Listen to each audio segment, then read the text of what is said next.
அனைவருக்கும் வணக்கம். இன்னைக்கு நம்ம எதை பத்தி பார்க்கலாம்னு இருக்கோம்னா, அதிமுகவில் இருந்து இன்னைக்கு முன்னாள் அமைச்சர்கள், எம்எல்ஏக்கள் மற்றும் மாவட்ட செயலாளர்கள் இந்த மாதிரி ஒரு குரூப்பே போயிட்டு தாவேகாவில் தஞ்சம் அடைகிறாங்க.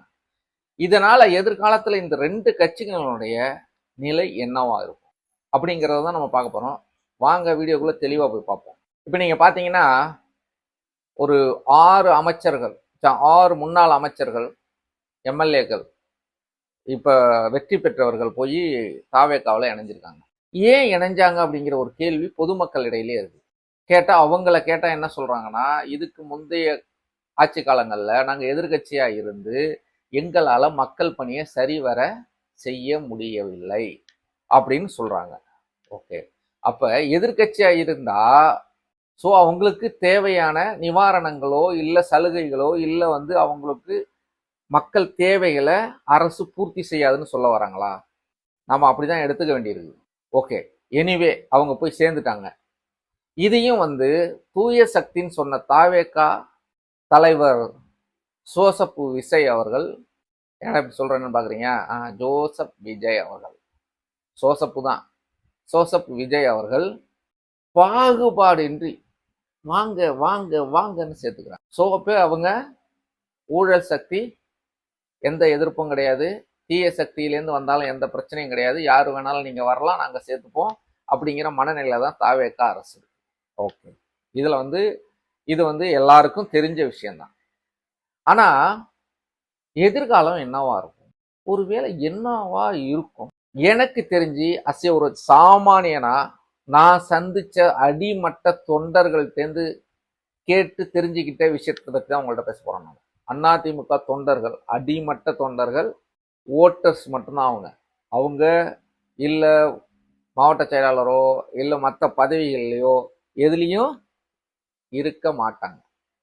அப்படியாப்பட்ட நபர்கள்ட்டேருந்து கேட்டு தெரிஞ்சுக்கிட்டது என்னன்னா, இப்ப நீங்க பார்த்திருப்பீங்க, சமூக வலைதளங்கள்ல செய்தி சேனல்கள்ல பார்த்திருப்பீங்க, விஜயபாஸ்கர் அவர்கள், விராலிமலை விஜயபாஸ்கர், ஏன்னா நிறைய விஜயபாஸ்கர் இருக்காங்க, அதனால கன்ஃபியூஸ் ஆகக்கூடாது. விராலிமலை விஜயபாஸ்கர் அவர்கள் இணையும் போது அங்க இருந்த தொண்டர்கள் வெடி வெடிச்சு கொண்டாடினாங்க. இதுல இருந்து என்ன தெரிய வருதுன்னா, வெடி வெடிச்சு கொண்டாடினாங்க. ஆனா இது உண்மையாலுமே திமுக அதிமுக இருக்கிற படும் மோசமான கேவலமான ஒரு அரசியல். இங்க பாத்தீங்கன்னா, திருச்சின்னு எடுத்தீங்கன்னா நேரு, கடலூர்னு எடுத்தீங்கன்னா எக்ஸாம்பிளுக்கு எம்ஆர்கே கணேசன், இப்ப வேலூர் எடுத்தீங்கன்னா துரைமுருகன், தூத்துக்குடி எடுத்தீங்கன்னா அது ஒரு குரூப், கோயம்புத்தூர் எடுத்தீங்கன்னா அது ஒரு குரூப், இதுல எடுத்தீங்கன்னா கரூர் எடுத்தீங்கன்னா அது ஒரு குரூப். அங்கங்கே குறுநில மன்னர்கள் மாதிரி டிஎம்கேல இருப்பாங்க, அதே போல அதிமுகவிலையும் இருக்காங்க. இப்ப இவங்கெல்லாம் என்ன செய்யறாங்கன்னா, தொடர்ச்சியா வர்ற தேர்தல்கள்ல இவங்க யார் கை காட்டுறாங்களோ அவங்கதான் எம்எல்ஏ ஆக முடியும், இல்ல ஒரு சாதாரண மாவட்ட கவுன்சிலர் கூட ஆக முடியும். இந்த நிலை தான் நீடிக்குது. தலைமையும் என்ன செய்யும்? அப்பா யாருப்பா? ஆனா இதுக்கு ஒரு விதிவிலக்கு அம்மையார் ஜெயலலிதா இருந்தாங்க. அவங்க வேற மாதிரி பண்ணுவாங்க. சாதாரண ஒரு ஊராட்சி மன்ற தலைவரை கூப்பிட்டு நீ நில்லுப்பா அப்படிம்பாங்க. ஏன்னா அவருடைய சேவைகள் தெளிவா இருக்கும் பட்சத்துல அப்படி செஞ்சிருக்காங்க, நிறைய விஷயங்களை செஞ்சிருக்காங்க. அம்மா என்கிட்ட காசு இல்லம்மா, என்னால் நிக்க முடியாதம்மா, அவ்வளோலாம் செலவு பண்ண முடியுமா, உன்னை நிக்க தான் சொன்னேன், மற்றதை கட்சி பார்த்துக்கும் அப்படின்னு சொல்லி நிறைய பேரை அதிமுகவில் எம்எல்ஏ மந்திரிகளா ஆகியிருக்காங்க. இதை யாராலையும் மறுக்க முடியாது. சரிங்களா? இப்ப இந்த பெரும் தலைகள்லாம், இந்த ஹெட் எப்படின்னா அந்த அவர் தான் பவர், அந்த அந்த ஏரியாவுக்கு அவர் தான் பவர், ஃபுல் பவர். இப்ப இவங்கெல்லாம் வெளியாகும் போது, எம்ஆர் பாஸ்கர், விஜயபாஸ்கர், இவங்க எல்லாரும் வெளியாகும் போது என்ன நடக்குதுன்னா, அடுத்த கீழ்மட்டத்தில் இருக்கிறவங்க மேல் நோக்கி வராங்க. இதுதான் சரியான வளர்ச்சியா கூட இருக்கும். யானோ தானோன்னு நம்ம வர்றது இதா இருக்காது. ஏன்னா அடிமட்ட தொண்டன்ல கட்சி பணிகளை செஞ்சவன் மேல் நோக்கி வரணும். அடுத்தடுத்த இடத்துக்கு வரும்போதுதான் அடுத்தடுத்து வர்றவங்களுக்கு பின்னால இருக்கிறவங்களுக்கு வாய்ப்பு கிடைக்கும். ஆனா இது வரலையும் அப்படி நடந்துச்சானா இல்ல. எனக்கு தெரிஞ்சு இந்த ஒரே காரணத்துக்காக தான் ஐயா எடப்பாடியார் அவர்கள் அமைதியா இருக்காரு. நான் உண்மையிலேயே வரவேற்கிறேன் இந்த விஷயத்த. இந்த கழிச்சடெல்லாம் போய் சேருதுன்னு நினைக்கிறேன், நம்புறேன் நான். இந்த தேவை இல்லாம இப்ப நீங்க பாத்தீங்கன்னா, ஒரு சாக்கடை கால்வா இருக்குன்னா அதுல பாத்தீங்கன்னா ஃபுல்லா இந்த பிளாஸ்டிக் பேப்பர், போத்தல் இதெல்லாம் அடைச்சிட்டு அப்படியே இருக்கும். அந்த தளவுல உள்ள ஒரே ஒரு வாட்டர் போத்தலையோ இல்ல வந்து ஒரு பிளாஸ்டிக் பையவோ எடுத்துட்டோம்னா போதும், மொத்தமா அடிச்சுட்டு ஓடிடும். அந்த வேலை தான் சிறப்பா நடந்திருக்கு. இப்போதைக்கு அதிமுகவில் நடந்தது அந்த வேலை சிறப்பா நடந்திருக்கு. எனக்கு ஒண்ணு தெரியல, தாவேக்காவில் அப்படி என்ன பெரும் சாதனை பண்ணிட்டாங்க ஒரு 2 மாசத்துல. ஒரு பக்கம் தாவேக்கா அரசு என்ன 60 நாள் தானே ஆகுது, அதுக்குள்ள ஏங்க விமர்சனம் பண்றீங்க அப்படின்னு கேட்கறாங்க. ஆனா இவங்க 60 நாளையில என்னத்தை பார்த்து போனாங்க, எதுக்காக போனாங்க, யாருக்காவது தெரியுமா? யாருக்கும் தெரியாது. பதில் இல்லை யாருக்கிட்டையும். என்ன, அங்க இருக்கிறது சினிமா கவர்ச்சி, அதை வச்சு நம்ம கொஞ்ச நாள் வண்டி ஓட்டலாம் அப்படிங்கிற ஒரே நோக்கம்தான். இதனால நீங்க என்னன்னு பாத்தீங்கன்னா, அதிமுகவில் இருந்த இந்த முன்னாள் ரபிஷ் டஸ்ட் எல்லாம் அந்த பக்கம் போயிருச்சு.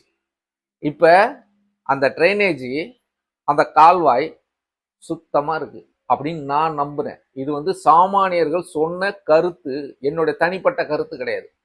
சில சாமானியர்கள் கட்சி தொண்டர்கள்ட்ட போய் கேட்கும்போது, என்னங்க இப்படிலாம் போய் சேர்றாங்களே அப்படின்னா, போட்டுங்க இவெல்லாம் போட்டுங்க, இவெல்லாம் போனாதாங்க கட்சி உருப்பிடும், இவெல்லாம் இருக்கிறதுனால எந்த பயனும் இல்லைங்க, இவனே ஆண்டு அனுபவிக்கணும், இவனே பதவி சுகத்தை அனுபவிக்கணும், எல்லாம் வர்ற டெண்டருக்குன்ற எல்லாத்தையும் இவனே எடுத்து அனுபவிக்கணும், இவன் குடும்பமே அனுபவிக்கணுங்க, போட்டுங்க, இனிமேல்ட்டு கட்சி நீங்க வேணா பாருங்க சூப்பரா இருக்குங்க அப்படின்னு சாதாரண தொண்டன் சொன்ன கருத்து. ஓகே, இப்ப இதுல ஒரு முக்கியமான விஷயம் என்னன்னா, அதிமுகவில் கொள்கைன்னு ஒண்ணு ஏதாவது இருக்கா? ஒண்ணுமே கிடையாது.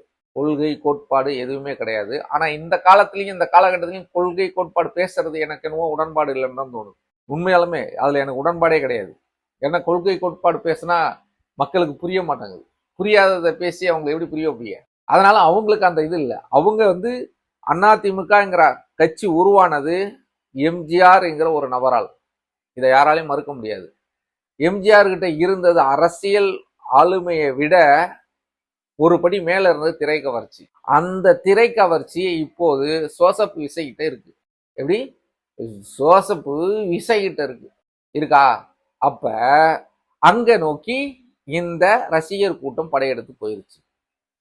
ஓகே, ஆனா அதிமுக இப்ப என்னவாகும்? இப்ப சமீப காலங்களாக சமூக வலைதளங்கள்ல மீடியாக்கள்ல ஒரு செய்தி பரவுது. இப்ப எடப்பாடியார் அவர்கள் இந்த ராஜினாமா பண்ண எம்எல்ஏ தொகுதிகளுக்கு நேரடியா போய் மக்களை சந்திச்சு தன் பக்கம் உள்ள நியாய அநியாயங்களை எடுத்து பேச போறாரு. அவங்க என்ன பண்ணாங்க, நான் என்ன பண்ணேன், ஏன் நடந்து குறைய சொல்லி கேட்க போறதா ஒரு தகவல் இருக்கு. ஆனா அப்படி செஞ்சாருன்னா இன்னும் சிறப்புன்னு தான் நான் சொல்லுவேன். ஆக மொத்தத்துல அதிமுக இப்போதைக்கு கிளீன் திமுகவா இருக்குங்கிறத என்னுடைய கருத்து. இது சாதாரண அடிமட்ட தொண்டனுடைய கருத்து. இத சரியா இந்த இடத்துல இருந்து நகர்த்தி கொண்டு போக வேண்டிய கடமை எடப்பாடியார்கிட்ட இருக்கு. இதை சரியா காய் நவத்தி கொண்டு போனார்னா கட்சி 100% வளர்றதுக்கான வாய்ப்பு இருக்கு, நல்ல தெளிவாவே இருக்கு. அதுல எந்த மாற்று கருத்தும் கிடையாது. ஏன்னா இப்ப இதுல இருந்த பெரும் முதலைகள் எல்லாம் அவுட்டு. இப்ப ப்ரெஷர்ஸ் அடிமட்டத்தில் இருந்தவங்க 1 by 1 வளர்ந்து மேல வரும்போது கட்சி இன்னும் புத்துயிர் பெறுங்கிறது என்னுடைய கருத்து. என்னுடைய கருத்து மட்டும் இல்ல, அடிமட்ட தொண்டனுடைய கருத்து. இப்ப அப்படியே இந்த பக்கம் வாங்க. தாவேக்கா என்னவாகும்? கத்தி எடுத்தவனுக்கு கத்தியால தான் சாவு. என்ன விதைச்சமோ அதை நீ தான் அறுவடை பண்ணணும். வயல்ல எல்லை விதைச்சிட்டு நெல் இறக்க போறோன்னு சொல்லிட்டு இருந்தீங்கன்னா உன்னை விட முட்டாள் உலகத்திலே கிடையாது. இதுதான் உண்மை. அப்படிதானே? இது உண்மை தானே? ஏத்துக்கிறீங்கல்ல? ஏன்னா என்ன விதைச்சமோ அதை தான் அறுவடை பண்ண முடியும். ஸோ அப்ப திரு சோசப்பு விஜய் அவர்கள் என்ன விதைச்சிருக்காரு அதை அவரே தான் அறுவடை பண்ணுவார். ஒரே ஒரு தோல்வி ஆட்டோமேட்டிக்கா அப்படியே செம்பரியார் கூட்டம் மாதிரி இந்த பக்கம் வந்தோம், செதஞ்சு ஓடிடும். இப்ப இதுலயும் நீங்க பாத்தீங்கன்னா இதை ஏன் காரணம் என்னன்னு பாத்தீங்கன்னா, அதிமுகவிலேருந்து போன திமுகவுக்கு போன அத்தனை பேரும் இன்னைக்கு அமைச்சர்களா இருக்காங்க, பெரிய ஒரு லெவல்ல இருக்காங்க. அது காரணம் என்ன? நீங்களே யோசிச்சு பாருங்க. அதே நிலைதான் தாவேக்காவிலையும் வரும். ஆனா என்ன ஆகும்னா, இவங்க எப்ப வேணாலும் எந்த கட்சிக்கு வேணாலும் போக தயாரா இருப்பாங்க. இத திரு சோசப்பு விஜய் அவர்கள் புரிஞ்சுக்கணும் அப்படிங்கிறது தான் நம்மளுடைய தனிப்பட்ட கருத்து. ஸோ ஆக மொத்தத்துல அதிமுக 100% அழிவை நோக்கி செல்லாதுங்கிறது என்னுடைய கருத்து. ஆனா வருங்காலங்கள்ல தாவேக்கங்கிற கட்சி கரைஞ்சி போகுங்கிறது தான் என்னுடைய பார்வை. ஏன்னா விதைச்சது அவரு அறுவடை பண்ணியே தீரணும். உப்பு தின்னவன் தண்ணி குடிப்பான்.